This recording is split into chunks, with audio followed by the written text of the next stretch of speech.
So my freshman year of high school, I was kind of just browsing YouTube, I guess, and something came on my YouTube recommended page, and it was this video called like My Year 2016, and this guy named Sam Colder, who's like a travel videographer, made the video. He just made this video about like his life and about his year, him traveling and stuff like that.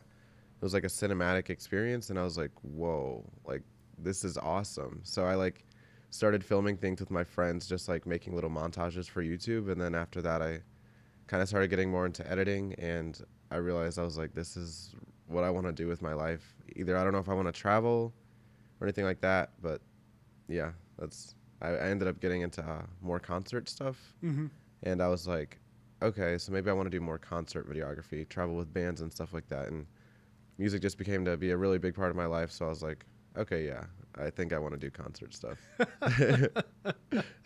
Well, and like you've obviously like taken a run with this, right? Like you identified it and you started doing it, and you haven't like slowed down yet. What has been your favorite part of experimenting with all this and figuring out like really like what you want to do with all this skill? It's been so interesting because like there's so many things that you can do with videography and stuff like that. So me wanting to kind of like experiment with my friends and just me like filming my entire life, basically, it's hard to like find the balance of make sure you don't live behind the camera the whole time. But like finding that balance was like, okay, yeah, so I can actually do this, but also live my life. And I can look back on all these videos. And I think my favorite part is seeing my life unfold like through these videos. It's like, oh, I lived that at some point, and now I can just sit here and watch it. And I think that's really cool about it. It's like capturing a lot of moments and just kind of keeping them on the back burner, I guess. Well, and having, not even hardly lived, a chunk of life yet to be like, oh my gosh, like reviewing what all you've done so far, and then being able to turn around and be like, well, what's going to be next if like just up to this point it's already been this much? Exactly. And it's like, yeah, all I've lived was high school and college. Excuse me. And I'm not even done with college yet. So I'm like, yeah, what's next? And I'm just so excited because I've lived here my whole life. I want to move west, and seeing all these videos of people like being out west, it's cool, but it made me realize like I'm doing that in Illinois, and it's like it's kind of crazy. I don't really see much of that here, which is kind of cool. Well, and there is, people miss, people be like out in Colorado or California or whatever, and they're like, oh yeah, it's so cool, and it's the wilderness, and it's the, all this cool stuff. And it's like, yeah, that is just right here in little old Southern Illinois. Right. Yeah, like I grew up in Belleville, so like it's just a really small town suburb. I live next to St. Louis, I guess, but coming to Southern Illinois, I was like, is this Illinois? Like we have like hills and all these valleys and stuff like that. I was like, this is crazy. It's awesome. It was a really, really cool experience whenever I first saw like Shawnee National Forest and like just anywhere around Southern Illinois. I was like, this is amazing, actually. It's not just flat. Right. It's not just corn. I feel like I've said this a time or two on the podcast before. It's like what Obama used to say, flying over all of Illinois, being like, well, there's corns, there's beans. But it's like, you get here and it's all of a sudden there's bluffs and there's swampland and there's, I never use the right language to describe it because I don't understand anything about geology or earth sciences or whatever. But Southern Illinois is like a merger of like 6 different zones of sorts that just, it all merges into one like cauldron of wacky outdoor existence here in Southern Illinois. Yeah, it's like a melting pot down here of nature. were you into nature before you kind of got down here and just were like, oh cool, now I can get out and do more experiential stuff out in the wilderness? Yeah, so I always loved to hike and stuff like that and just be outside in general, especially growing up as a kid. My mom's family is more like on the countryside. My dad's more like a city side, so being like a suburban kid. We lived like near my mom's family, so I would always be out in their yard and just playing in the yard and climbing trees and stuff. So coming down here, I was like, oh, wow, like there's a lot of this. And it's great. There are 2 mice inside of you. Yeah. One is country mouse. One is city mouse. Right. Like a pretty good mixture, I'd say. Excuse me. You're just now expelling all of my sicknesses out after this week. Do you feel like you take equally after your mom and your dad on both of those sides? Like it really is a good blend of Yeah, I'd say I would. I don't feel like I'd live like completely isolated in the country, but in the city, I don't think I could live either. So I feel like this middle ground is like such a perfect place to be, in my opinion. Ah, that's phenomenal. And that is a spot on transition point. Because hopefully this is the perfect place to be for episode 102 of the WTF Carbondale podcast, where we talk to interesting people about their interesting lives, and we tie it all back to this little old place we call home, Carbondale, Illinois. Joining me for episode 102 of the podcast, the most Gen Z named person we've had on the podcast yet, as I told him before we started, Kylen Lunn.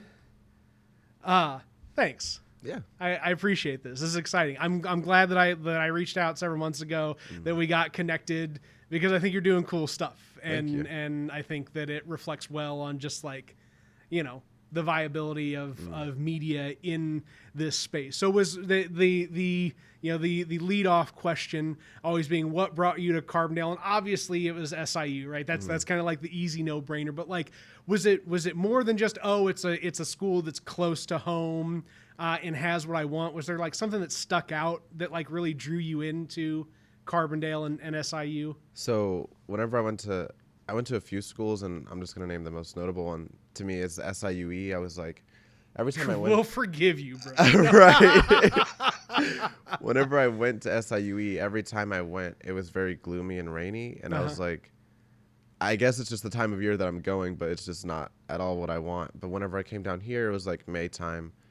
And walking around campus and being given the tour of like my place that I'd be, I realized that everyone here is so friendly, and I was like, this is such like a cool environment to be in. It's like really near all this like beautiful scenery, and it's not just like 40 minutes from home. I'm actually far enough from home where I don't have to go home all the time. That was definitely a plus, but it was like, yeah, definitely the friendly environment. And whenever I learned about the film program and about clubs here, I was like, oh, okay, this seems like a place where I would like to be, actually. Nice. Nice. So it just kind of drew you in and you were there. Yeah. And then in June, the year I was about to go, I ended up spending the night for the orientation.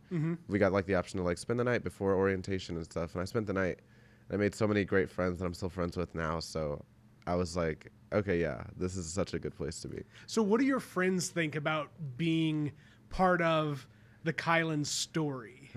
Like, is everybody like, oh my gosh, this is so cool? Like, we have a friend who's like a vlogger and a filmmaker, and like we get to be part of this like adventure. Like, yeah.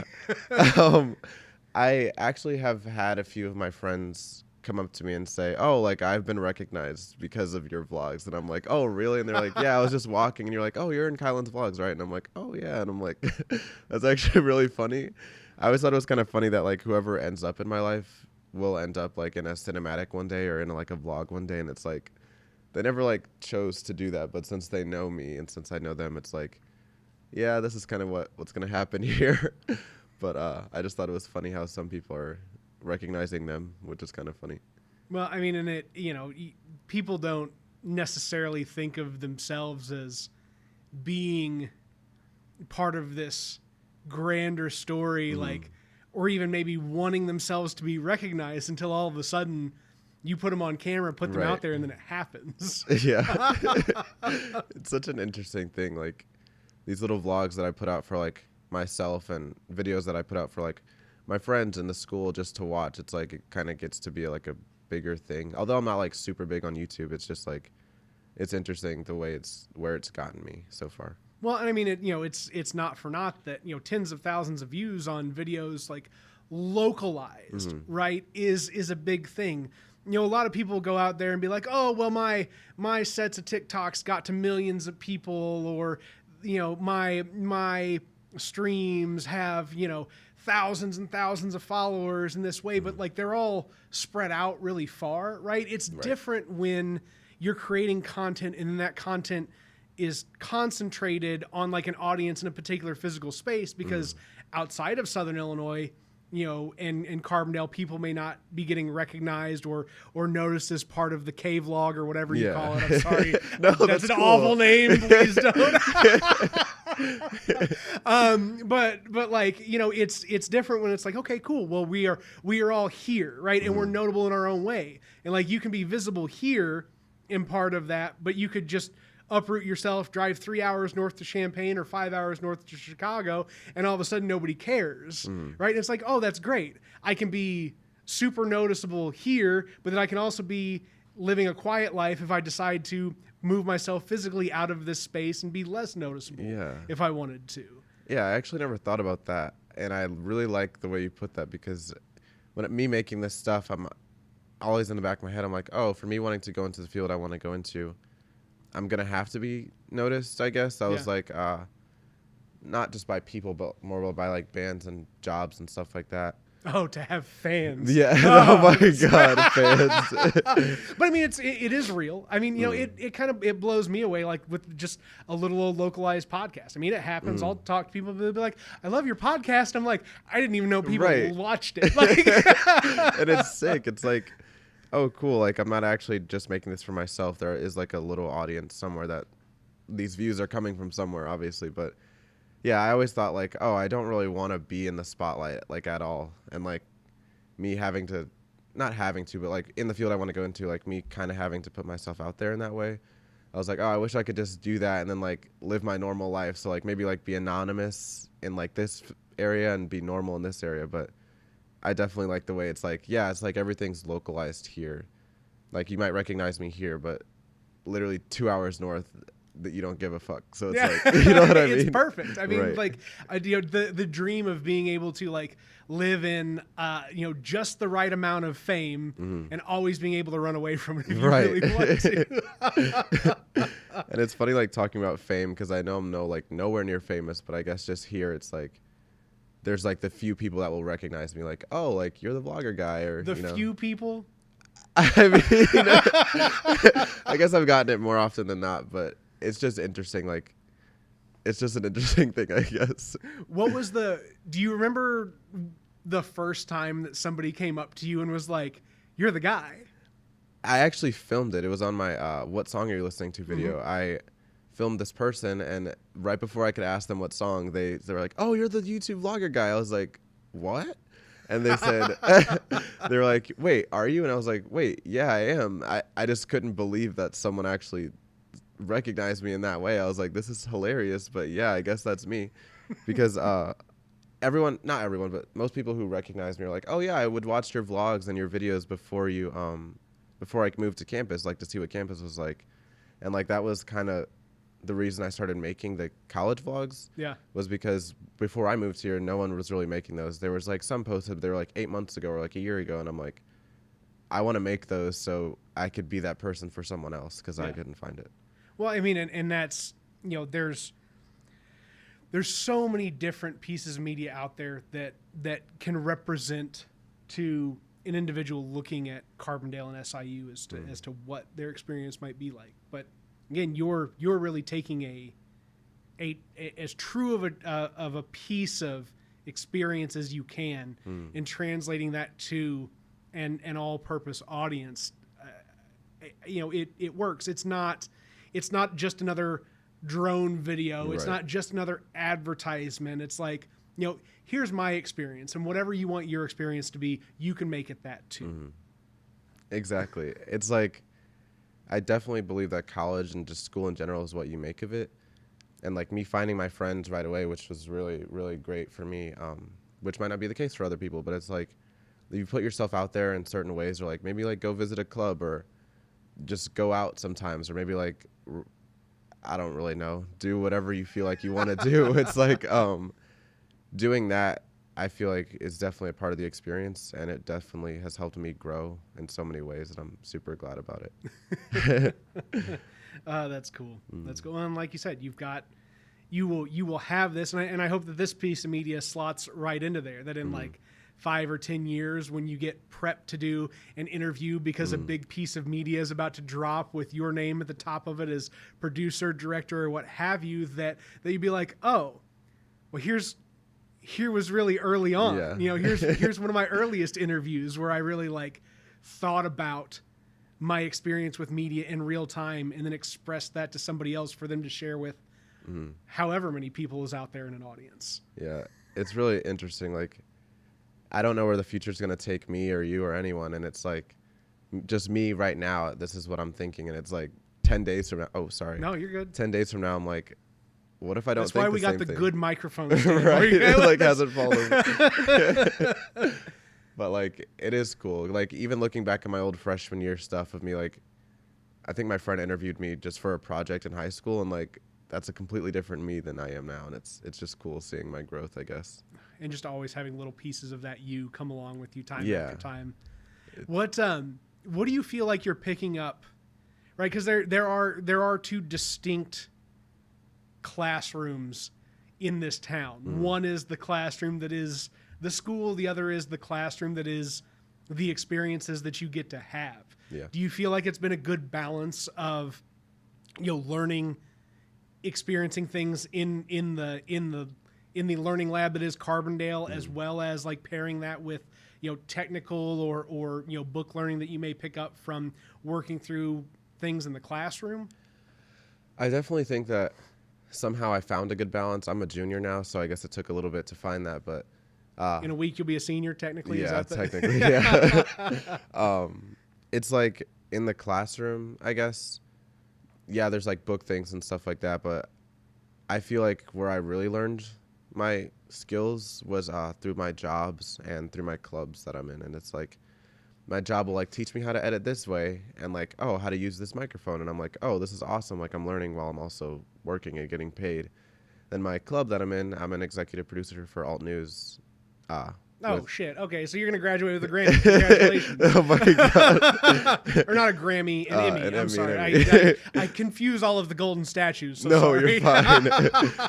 And me and my co-executive producer, Hannah, us working together and stuff like that on like a show that we love so much is like, okay, like this is how like a show would run. Not like exactly how it would run, but I mean, we're coming together to make something with like all of our staff members and all of our friends. And I definitely think finding the balance is such a good way to get the experience out of both. And then even with that, like my friend, like family life, like a lot of my friends are in Alt News and some of my friends are like just my roommates and stuff like that.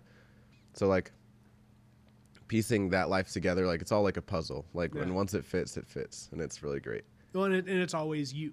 Yeah. Right. Like it's not about, well, I mean, I guess it is a little bit about taking, little pieces of each individual activity and helping it, come together to become you, but it's also about taking little bits of yourself and putting it into each one of these projects and saying, hey, I've left a bit of me here, a bit of me there. And now there will always be, some sort of polish or shine in a particular project that is like indicative of my school of thought as it relates to the work that I do. Yeah. It's like everywhere you go, you leave a piece of yourself. And it's like, even if you don't know it, it's kind of like the butterfly effect. Like I could say one thing to you and that could have a whole exponential like life thing. And it's like everyone that you talk to and everyone you meet and everywhere you go, it's like you leave something behind. And it's kind of cool, actually. Like you're just a makeup of yourself, but also like everyone that's interacted with you. It's just kind of neat that you could be a part of that too. So what all are you, is it just Alt News, or are there several other clubs that you're in the mix of? Alt News is the main club just because like that's kind of where I put a lot of my time. I was in like this club called Photogenesis. It's like just basically like a photography club at school where you just kind of take photos and have fun with friends. Did that for a while, and I would like show up to the movie camera movement MCM meetings every now and then. I wouldn't actually work on anything, sadly, because I was so focused on Alt News, but it was fun just to, because a lot of the people in my major were also like close and tight knit. It's like, oh, if I want to go to a club, I know a lot of my friends will be there too. So well, and it's cool. Do you feel like you've already got a strong network just because of SIU and being like, oh, well, I know that there's people producing media all over the country, possibly all over the world, that it's like I say that I'm a Saluki and all of a sudden the door's wide open for me to go, even if it's just being the coffee runner for, a production, like I've got an in. Right. Yeah. Hearing the stories about like people being like, oh, like I went to LA and I just somehow I was wearing a Saluki shirt and someone commented on it and now I have a job, and like, oh, I was in Alt News and I just went to Las Vegas and someone gave me a job because of that. It's like, and especially like the teachers and the students here, it's like, we're all making friends, but we're all actually making connections as well. And like Yeah. being with these amazing teachers and like these awesome students, it's like, oh, like I can get to know you, but also we can work together in a way that we could possibly get jobs in the future. Like maybe we could move in LA together or something like that. It's like we can go from being starving college students to being starving artists. It's definitely like the connections here are like amazing, and I'm super happy. Like it's almost hit me in the last month that like I don't know, like I'm about to graduate next year, and like but knowing that, hearing all these stories about my friends that were seniors and stuff like that, and they are coming back and saying, oh yeah, I got this because of this. It's just pretty cool knowing that I'm kind of in the same boat. West Coast is calling, and you're going to get to answer. Yeah. I'm really it's going to be cool. excited. Hey man, in 5 years, just let me get a little role. That's all I'm asking. Let me get a little role. Hey, Kylen, you remember me? Here's a video of us. No. Oh my god. Well, how? So you've got that side of it, right? That's just like the core media production side. But then you've also been working for the Daily Egyptian for about a year now. Like, what has the exposure to the journalism side of media production been like in kind of helping to round out that core skill set of just creation and storytelling? So, whenever I first got into the Daily Egyptian, I was a photographer, which is cool. I think after I made my "What Song You're Listening To" video, then we kind of worked together and like, oh, what can we do like that with the Daily Egyptian? Yeah. And it's definitely helped with like me editing, and it's like, oh, multiple people, if I'm asking what's your favorite color, and multiple people are saying red, it's cool to like cut together people's conversations. Like there's this YouTube channel that I really like called Cut Media, and they do like 100 people talk about this one topic, and like they'll like cut together their stories, and I always loved the way that was. So me doing that, it definitely helps like tell a story while also keeping your attention, rather than like having one person talk for 4 minutes. It's like, oh, multiple people are talking for 1 minute. And so that's always been really fun. And like just even getting to know, like I'm very much an extrovert. I like talking to people, and I like getting to know like their stories and stuff like that. It's just cool like knowing that everyone has their own life and their own story, and I just want to know pieces about it. So me like being able to walk up to people and talk to them, it's like I get this one small story about you, and then you're gone. I don't even know your name, but it's cool to know that piece of you. But yeah. The sorry. No, you're fine. I really thought today was going to be the day. No coughs, no mucus. There's still a little bit. You're good. Like in seeing similar media get created, right? Like all over the place, right? That it doesn't always have to be like, the idea doesn't have to be original, but the people do, right? That it's not always about, oh, well, we've got to do something different in terms of creating, something that's completely new, so much as it is just a new visual, a new perspective, a new face. Like, what are your feelings on just being able to replicate similar media, but again, with those new faces, right? Telling those new stories. Like, is that a more meaningful thing to you than just always having to have a new format? Like, maybe it's really about just how many stories can we get put on the board here? Yeah. I definitely feel like, I mean, like I said earlier, I'm really interested in like knowing people's stories, and I know a lot of people are, so it's like, it might be the same question as you saw in this other video, but it's a whole new area of the world and a whole new like section of people that you've never seen before.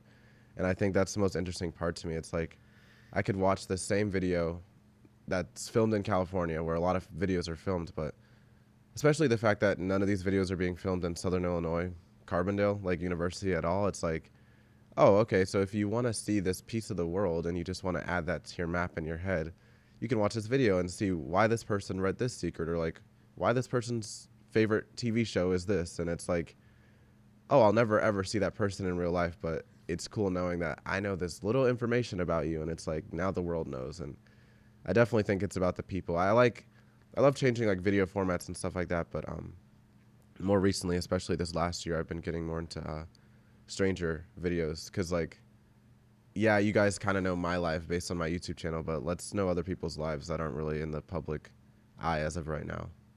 But yeah. So are you looking for like micro format in that sense, or are you looking for more of like a longer form storytelling of like people's lives? Yeah, I kind of like the microform just because it's like, I don't know, it leaves me wanting more. Like, oh, I got this little snippet of this person, or like these question videos are so short, but I just want to see more of them, because that's why, especially in my YouTube videos and my Daily Egyptian videos, I try not to get the same people at all. Mm-hmm. Because it's like Carbondale has like this many people. Why would I be filming the same people? You know what I mean? So I try to space it out so like everyone at SIU Carbondale at some point will be in my video, if they want to be, obviously. But yeah, but also I've been liking more documentary style stuff. So recently, just because of alt news, and I've worked on a couple documentaries with some people in there, and it's like it's kind of cool like knowing more about them. But I think the mystery behind only knowing this one piece of information about someone is pretty cool to me. Do you think it's another part of the value in that style of storytelling is, I don't know, is making people feel like you can access the individual on the other side of the screen, right? Like let's say, you know, oh, okay, we watch an interview with Brad Pitt. We know we're never going to have access to Brad Pitt, whether we want to or not. But like if you watch a person on the street style video where it's like, okay, I may never actually interact with this person, but I feel like there's a possibility in my life that I could if I really wanted to. Like that there wouldn't be just so many barriers to access that I couldn't make this person a bigger part of my life if I felt like it once I observed a chunk of their story.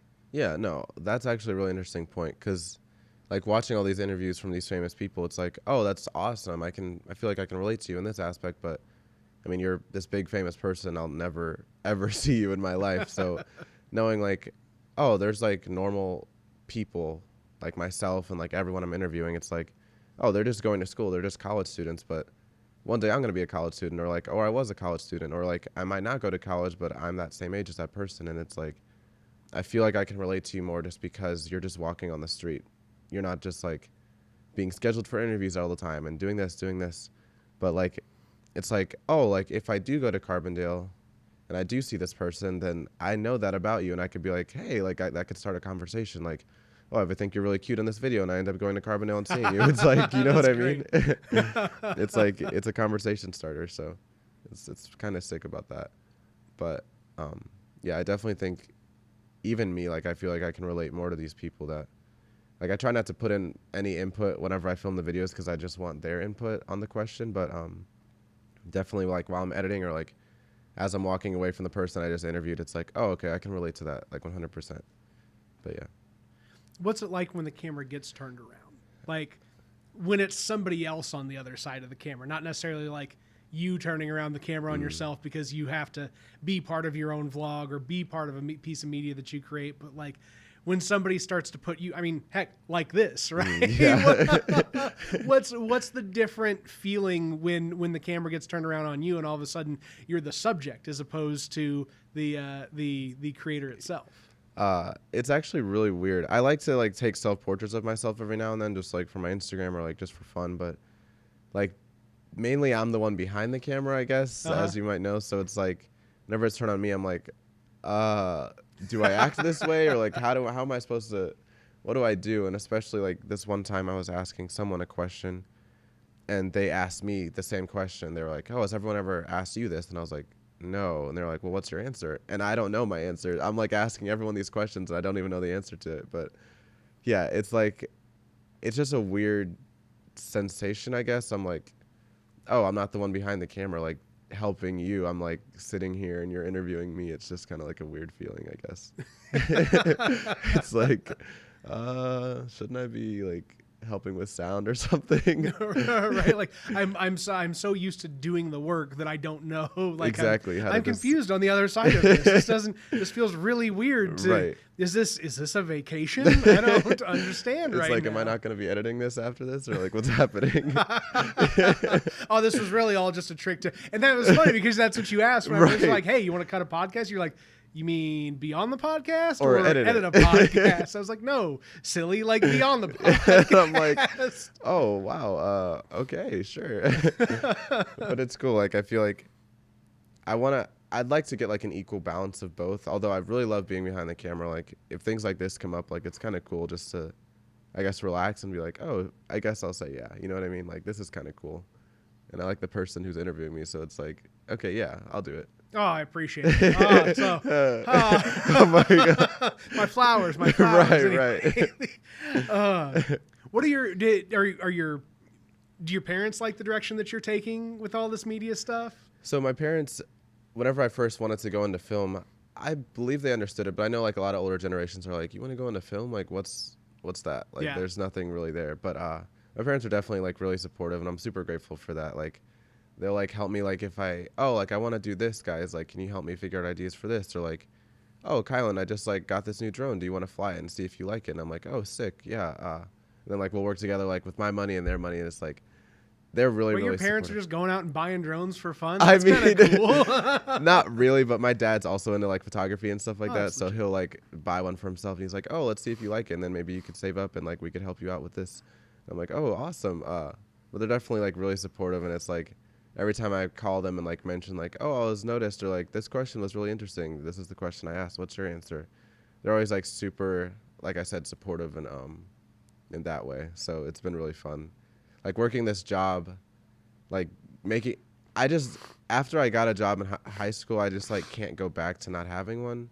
I guess unless like something happens, obviously, but yeah, just like making your own money for me has just been like such a big thing. So it's like, oh, I'm not like saving up from like these little things that I get from like birthday gifts or like Christmas gifts. It's like I can actually save up my money and put it towards things that I want, which just makes me really happy, I guess. So did they push you to work at an early age, or did you just kind of like pick it up and you're like, oh, a job, oh, I like this? Yeah, it comes with responsibility, it comes with effort and time that I have to dedicate, but also it comes with the freedom of having earned my own dollar. Exactly. And what I can do with that on the other side. In high school, I was like a sophomore going into junior year, I think, and I was like, I just don't want to not be able to buy things myself. I was like, I'm always like relying on, hey, like, could I have some food? Like, could you guys just like give me $20 to get McDonald's or something? And it was like, I just want to find a job just to make money myself. So I got into retail, and I did retail for like 3 years, I think, 2.5 years. What'd you sell?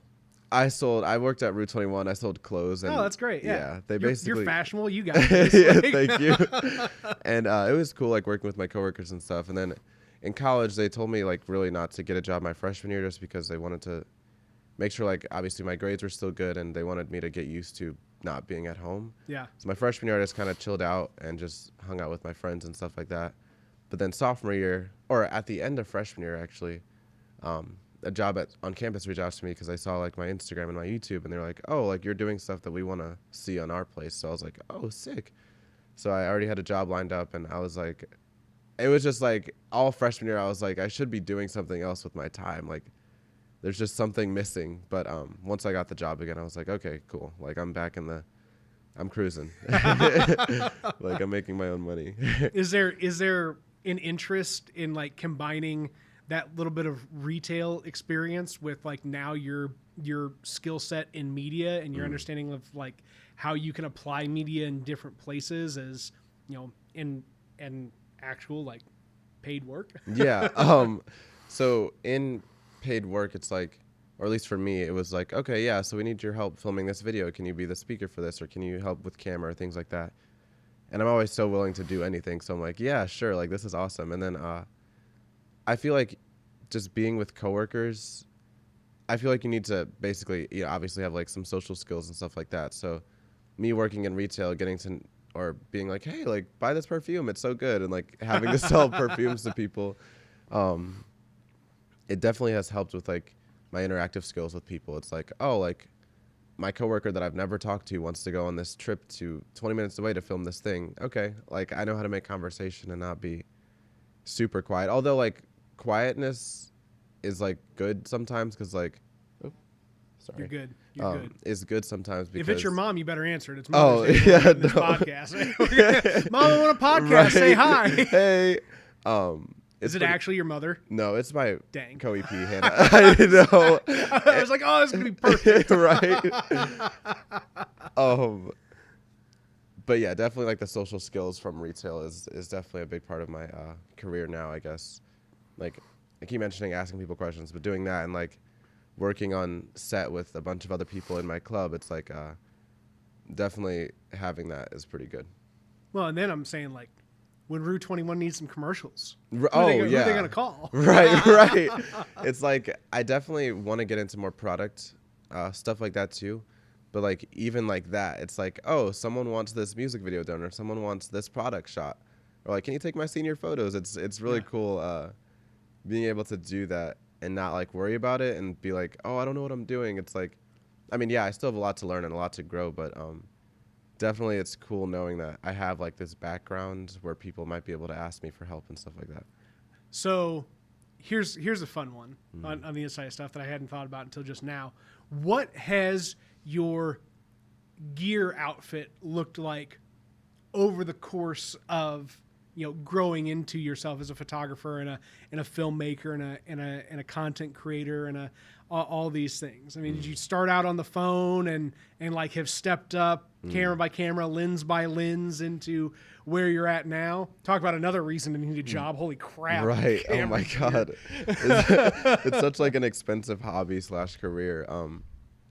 I definitely, at first I did start with my phone my freshman year, and then my dad had a camera that he would use every now and then. I was like, hey, like, could I just use this just to see what it's like? Yeah. He ended up letting me use it, and I kind of like learned the ways of the camera, and then I helped save up. The ways of the camera. No, the ways of the camera. I helped like save up, and I ended up getting, or me and my dad ended up getting another camera, the same brand basically. No. So I took that camera and he got another camera for himself because it was like a cheaper camera, the one that I had. And I just used that throughout like my entire college or my entire high school experience. I was very dumb at one point and I ended up leaving my camera in my car at the mall. I put it under my seat thinking it would be safe, and I got back, my car was broken into, my camera was gone, and I was really, really sad. I was mainly sad about the SD card because that had like obviously memories that I just filmed on it. But I was like really sad that was like the 4th of July. It sucked, but I know. I ended up saving up again with my dad, but since I worked the job at this point, I was like, okay, I'm actually getting money. I can put this away. And we ended up getting the same brand so I had the Canon EOS Rebel T6 or T3i. Then I ended up getting the T6i, and that's what I've been using from my junior year of high school till now. And I was like, oh, it's just the camera that's good. And then lenses like 2 years ago really started picking up my eye, and I was like, I was like, whoa. Why do I have a $800 or $1,200 camera with a $5,000 lens? I'm like, wow. Lenses definitely picked up my eye, and I don't like to buy like brand new things, I guess, because like that's a lot of money. So I'm like always like looking for like resold items or like used items, but they're still in great condition. So like that's what I ended up doing for my most recent lens. It's like a 11 to 16 millimeter Tokina. It's like a really wide lens. So like you can see like practically everything, and that's like my favorite lens I have right now. It's like it's such a good like landscape lens, and I love to use it for vlogs and stuff like that. But yeah, it's definitely, I want to upgrade cameras. I'm gonna have to save up for that. But right now the cameras that I have are doing me well. So. Do you have like a dream camera in mind? Like not even necessarily the one that you're going to buy next, but like the ecosystem that you want to be in, like the camera, like the level of cameras that you want to be in. I've been using Canon for my entire life. I've been looking into Sony recently just because of the look. It's beautiful. My friend actually he had one of the better Canons, but the R5 I think just came out. The Canon R5, that looks like a dream. It's like $5,000 or something like that, like a little over maybe. But if I had the money and I actually was comfortable enough with buying that I would definitely get that. I think. I'm just so used to Canon. Like Sony, I would love to try, but I haven't used it really. So although it looks beautiful, I don't know if I could just jump right into it right now. I'm not by any means right. I've got all this multimedia stuff. I mean, we're sitting in this studio just surrounded by cables and gears and all sorts of crap. And it's like, I don't really understand how to use any of it. I'll be real. Like, hit the autofocus button, zoom in, zoom out. That's like the extent of my capacity. we film these podcasts in one cut, not because I like it's the absolute best format to do it in, but because it's like the best way that I can do it. Like I don't have the skill set, the patience, or the technical capacity to like do things like somebody who's much more skilled like yourself or my business partner Mike or anybody else can really like deliver on. So it's always interesting to like get this feedback where people are just like, oh yeah, this is where I'm at. This is where I'm at. I think that Sony of all things, I've only operated the Black Magics that I've got floating around. I think operate with a lot of Canon parts, at least batteries. I think at least batteries.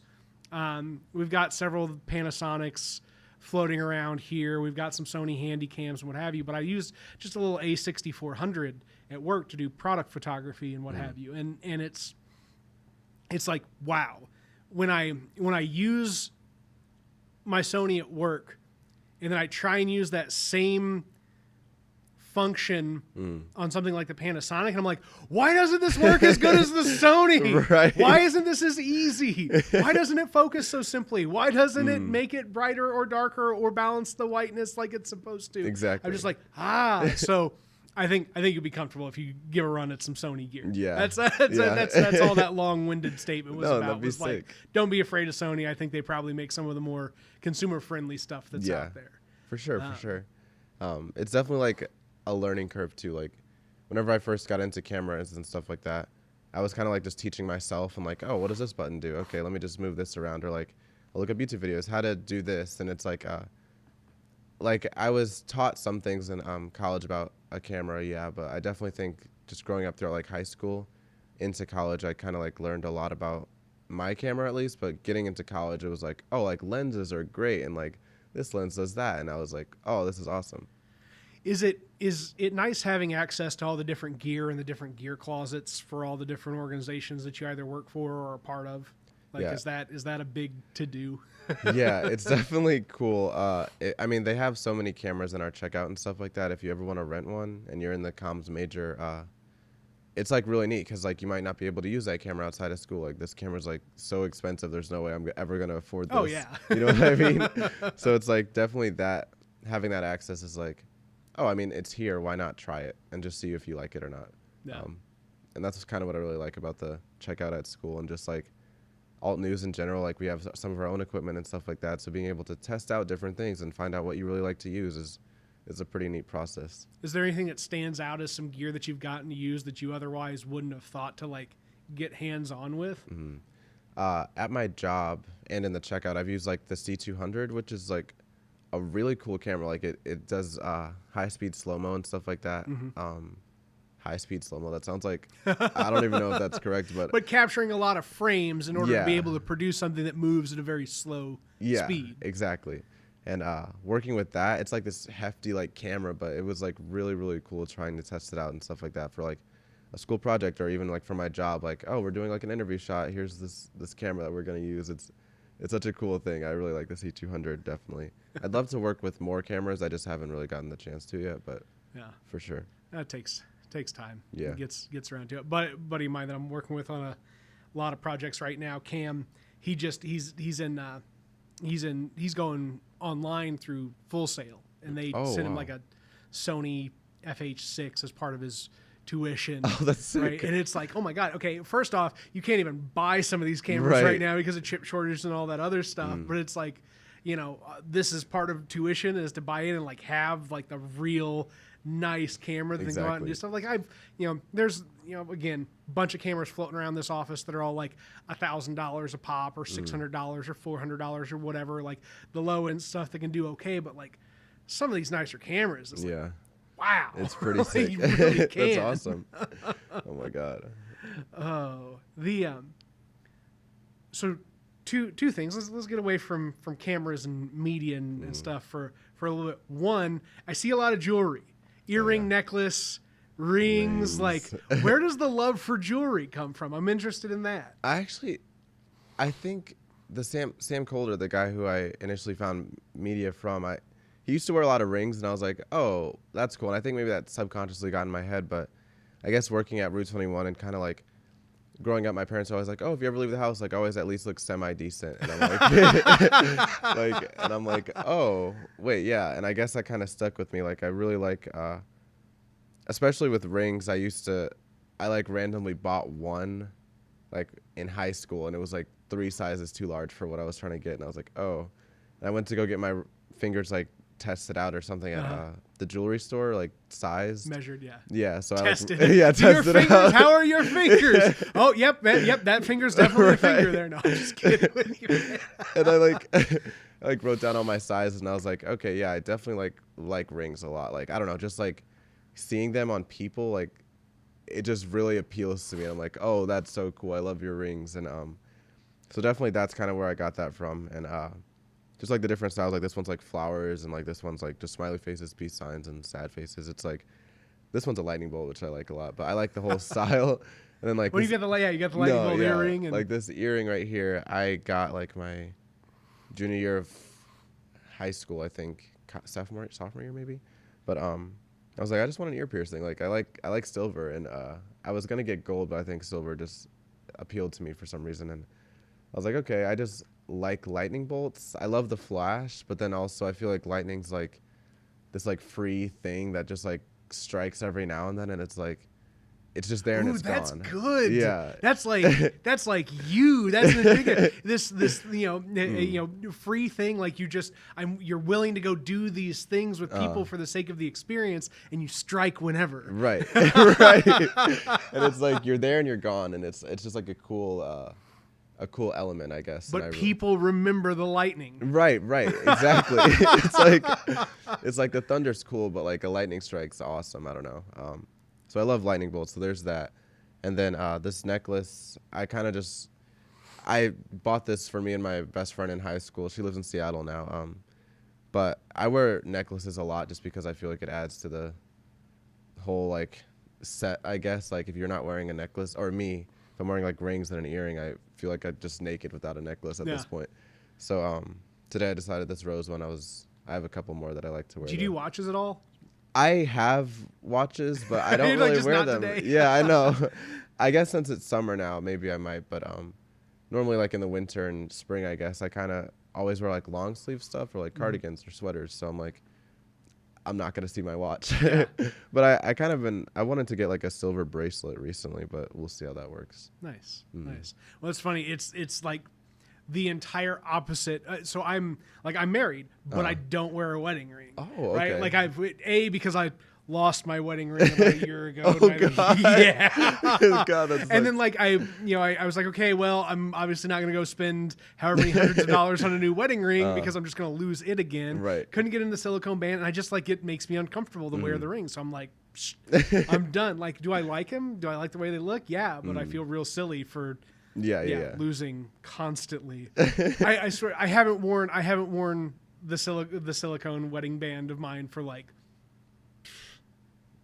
6 months. Oh, 8 really? months. And like just last week, my wife was like, "Found your silicone wedding ring over here," and I'm like, I haven't even seen that. I didn't even know that existed. Right. So I'm glad that you can wear rings and not lose them all of the time, or and be comfortable in them. It's a cool accent. Like I envy the ability to wear a ring, I guess is what I'm saying, because I think rings are awesome, but I also like can't myself in good conscience wear a ring. Yeah, no. Definitely like in high school or when I first started wearing rings, I was like, this feels terrible, but it looks good. So I was like, I just kind of kept with it. And I can make that sacrifice. Literally. I will be uncomfortable to look fabulous. Right. Thank you. And I'm just like, oh, and now it's just kind of like a normal thing. And I guess in my high school, definitely like growing up, I liked to push the normal, I guess. Like maybe people would say stuff about it or whatever, but like in high school, I like straightened my hair. I was like, this is a cool thing. I just want to try it. And or like, oh, I want to buy these big chunky Doc Marten boots that no one wears at my school, because why not? Yeah, because you're even wearing like Chuck Taylors with an additional platform. Yeah, there we go. Platform. That's the word exactly. I'm looking for. So I'm just. It's not like you're short. Like you're not. No, right. Like I'm already fairly tall enough, so I'm like, why am I wearing these? It's just like they look good to me, and also, especially like in high school, whenever I did like get rings or like start wearing these Doc Martens or straighten my hair, I would get like looks, but in my head, I'm like, I'm so young and I could do whatever I want with myself. And I just loved like pushing the norm and like, oh, guys at my school don't normally wear rings. I'm going to wear rings because I want to and it looks good. And it's like, why not? I mean, you're young you're never going to be this young again or whatever, but it's like, it's just a cool style and it's like experiment if you want to. Like, it's your life. Do what you want. Well, it's nice because it sounds like you've always had people around you that like supported you just being the person that you want to project into the world. Mm-hmm. Like, yeah, that probably doesn't hurt too much. Yeah, no, definitely. I'm definitely like very, very grateful with like my life and like who I have in my life and just the people I've met and the experiences I've had, because I mean, not everyone gets this and it gets what I have. And it's like, I like would not be anywhere without like the people I've, obviously met and like who I grew up with. And, like, I'm just very grateful for my family and my friends and just like the support that they've given me, because like, where would I be without that? It's Do you have any siblings, or are you an only child? Yeah, I have an older sister and a younger sister, and now I have a niece that my older sister has. But oh, congratulations, thank Uncle! You. Thank you. But it's like yeah, like it's sometimes like our relationship with my sisters is rocky, just because like, oh, we're in an argument or whatever. But it's rare to me, and it's like we're just all like super close, and I know like a lot of people, some people like might not have that, and I can like understand that, and it's like I'm not like saying, oh, my life is so great, like think about my life. Yeah, it's just like everybody's got their troubles. Yeah, it's like I'm just, out of everything that's happened, it's just like a very good thing for me, at least. It's very good for me to feel like I have like someone, I guess, in my corner. I guess everyone's like that, but it's like oh, my best friend, like this person is like, oh, I can tell them anything, and it's like just having that for me is like very important in my life. Well, and on the other side of it, right, feeding back into the work that you do, if you feel like there are people that you can be yourself with, be vulnerable with, share things with, and you get the practice privately and being able to know what it is to share yourself, that on the other side of things, when you go out there in public behind the camera and you ask people to share themselves with you, that you've almost got this natural disposition to draw that story from folks and make them feel like, oh, I want to share my story with you because you really do care about it. Like that's a soft skill that, you can't really just put your finger on. You know what I'm saying? Yeah. I like how you put that, because it's like some people might go around like doing these things like, oh, I want to post this video because I want views, or like I want to ask you this question because I just want to do it. Like, I just want to post this so I can be famous or something like that. It's like, I genuinely like, I like people watching and things like that. So like sitting in the library doing my homework, but also like scanning the room and just seeing what everyone else is about is so neat to me. So like, just like I said earlier, like knowing that like you have a story and, oh, that person just walked into the library with a bookcase. I wonder what's in that case. Or like, like I'm asking these questions, for my job or for my YouTube channel, but like, it's because like I genuinely want to know this about you. Like I come up with these questions with like my editor, and I'm like, oh, I really like that. And she's like, oh, I really like this too. And I'm like, oh, maybe we can bind them like this just to get this answer out of people. And it's like I wouldn't be going around asking if I didn't actually care, but like me like watching back these videos while I'm editing, I'm like, wow, like this answer was so great. Or like this person was shy at first, but they really opened up at the end. And it's like, I like genuinely like really, really care about, I guess, community, and just like seeing people like happy or just seeing their like normal emotions out of them. It's just like amazing to me. It's like, it's just crazy. I don't know how to explain it. It's just beautiful. Well, and you're sitting across from somebody who you don't have to explain it to, right? We may have an audience out here that we're trying to like tell this story to, but like, I get it. Right. And it's, it's one of those things where you don't even have to argue with people about what your motivation is, right? Like maybe some people are like, they just do this for the views or the attention or this, that, the other. But it's like, no, like there's this big story out there that like we all get to be a part of. And it's not about any one person, but so much as it is this collection of people that can be scaled up to, tens of thousands of people in one spot and identifying the story as that giant collection, or boiled down to the individual. Exactly. And so yeah, no, it is nice to engage with somebody who has a similarly wholesome outlook on just why this work means something. Exactly. Right? Especially in like just such an oversaturated world of media that we live in now. Right? I mean, it's nothing like it used to be, because there are so many people out there fighting for that click, fighting for that view, fighting to have, the audience, right? The audience of the whole, the humanity of it all. Like, notice them. Right. It's like, no, be part of something, and then hope that people notice that's something that you're part of, not you as the individual. Exactly. At least that's my thought. That's your thought. It's not everybody's thought, but I think if more people had that thought, maybe it'd be better. I definitely believe that. And it's like kind of funny because, like you mentioned earlier with like my vlogs, like, I might be in my vlogs, but with my question videos, I'm not in those. And it's like weird finding this pattern, I guess. It's like, oh, in these videos, it's just weird knowing that like any video creator can make their life look exactly how they want it to look. But like for me, I'm like, oh, these are just funny moments that I've had with my friends that I just want to put out there.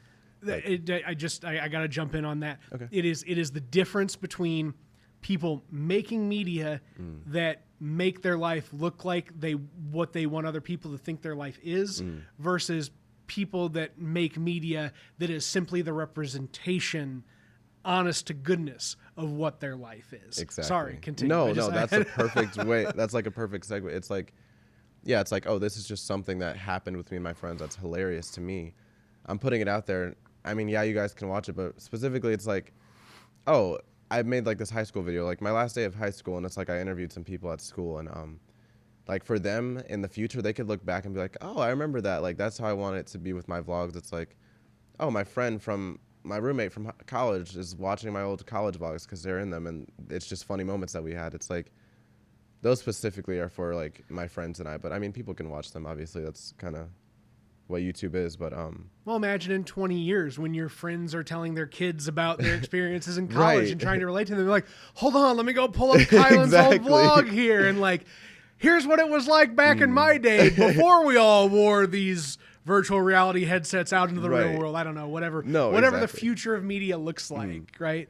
Is there what? And maybe that's a question. Do you spend any time at all thinking about looking into and trying to figure out like what the next trend in media is, or are you just like, screw it, I'm going to do what I do and forget what the trend is. I'm just going to do what I like. Yeah, I don't know. That's interesting. I kind of like, I've been this last like era of my life, so like all of college, I've been like really focused on like living in the moment and just like trying to find that, I guess, while also still doing my media work. So it's like, I feel like I definitely maybe like every now and then think like, oh, like maybe this could be a funny trend like on TikTok. I'm sure that'll pop up at some point, but for the most part, I'm like, what do I like, and how can I incorporate that into my work right now? Like rather than like, oh, like in like 2 weeks from now, I think this is going to be a trend. It's like, well, what do I want to do in this moment? Yeah. And let's figure out how I can. And maybe that's what it is. What is this moment about? Yeah. Right. That's cool. That's cool. I just had a talk with my friend recently. I went to his place and we walked his dog, and he was just talking about presence and like just being present. And he was just saying that he doesn't really listen to music anymore, like his walks, because he just likes to listen and like just be here now. I love listening to music, so I don't know if I could do that, but I like what he was saying. It was just like about just how can you be here without like worrying about anything else, like just this one small moment, you know what I mean? But well, and that's a good segue into the question that I've wanted to ask but hadn't yet. And I knew that there was exactly the reason why I was holding out on asking the question about music, because we had a natural segue coming into it. Yeah. What is it about music? First off, do you play any musical instruments? I do not. I played drums and piano in high school. Piano a little bit, but drums for like my church and stuff like that. So not anymore though. No. But you're not like without musical talent. Yeah, That's I mean, I guess. I am completely devoid of musical talent. So I was talking to my business partner the other day, and I was like, I really need to figure out some kind of musical skill to pick up. I was like, maybe I can try a synthesizer because I can't actually play any real musical instruments. I don't know. But like, what is it for music that makes it, a part, a big part of your life? I think like, especially more recently, like watching music videos or I guess, I'm sorry, let me go back to like the beginning. Like in high school, in 8th grade, I would listen to like radio music like any other 8th grader would. But like in high school, I got into this guy named Jeremy Zucker, who my friend Taylor showed me. And after that, like my whole world was just opened because like music, it just makes me feel like anyone. It makes you feel like a certain way, like, oh, like this song reminds me of driving at night while doing this with my friends, or like this song reminds me of this memory. And I think the nostalgia aspect of it, and also like anytime I hear a song, I immediately start making like a music video for it in my head. Yeah. And I think just that like songs like keep me creative, I guess, and they just really ground me, I guess. It's like, oh, this is how I'm feeling in this moment, and this song is really showing me that. And I think that's why I really started to get into watching music videos and kind of like watching interviews with bands and stuff like that. It's like, oh, one day I want to travel with these people that I've loved their songs so much, or that I love this type of music so much, and get to know them while also being able to do my work and, interview them and film their concerts and put something together for them so they can remember it. It's like music is such a big part of my life in that way. So it's like, obviously you're making the music, so I want to help you further that with a memory that you can share with yourself and your friends and stuff.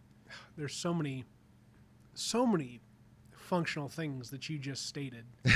I mean, it was just astounding. Like everything from, music being access to a memory without having that memory physically in front of you, right? Which is different than the creation of media around a memory when, putting it in a position to make it accessible however you want to, right? Exactly. So it's like, okay, I can make this video and I can have this video accessible and I can go visit that memory, but it's like I can also just listen to a song that makes me re-experience that memory and that feeling around it. And it's like it's almost like a completely different way of navigating a saved experience in your mind. That's right. Yeah, no, that's really cool to like think of those two variations of memory access. It's pretty neat. I just like, because like some songs might be associated with like a really bad memory. This bad thing happened while this song was playing, or like this really, really good thing happened while this song was playing. And like, I just love the fact that some songs can almost make you cry, and some songs can really make you like want to jump and like dance. And I just love the whole variety of like different aspects of music. It's just so interesting that someone just wants to play these drums and record it and put it out there, and someone else can really love it. That's just so neat to me. What brought you to drums as your instrument of choice when you were younger? Well, I don't actually know. I think my church wanted drummers. Like, we had a drummer, but they're like, oh, who else you were wants a to recruit. drum? That's what you were. Right.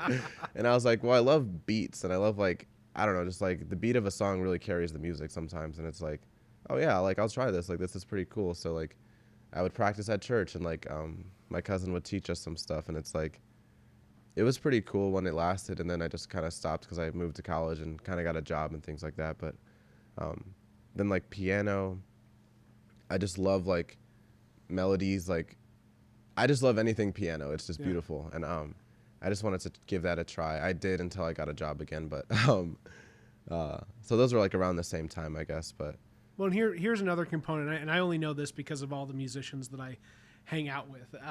But that drums and keyboard are two instruments that are kind of guide instruments as part of an ensemble, right?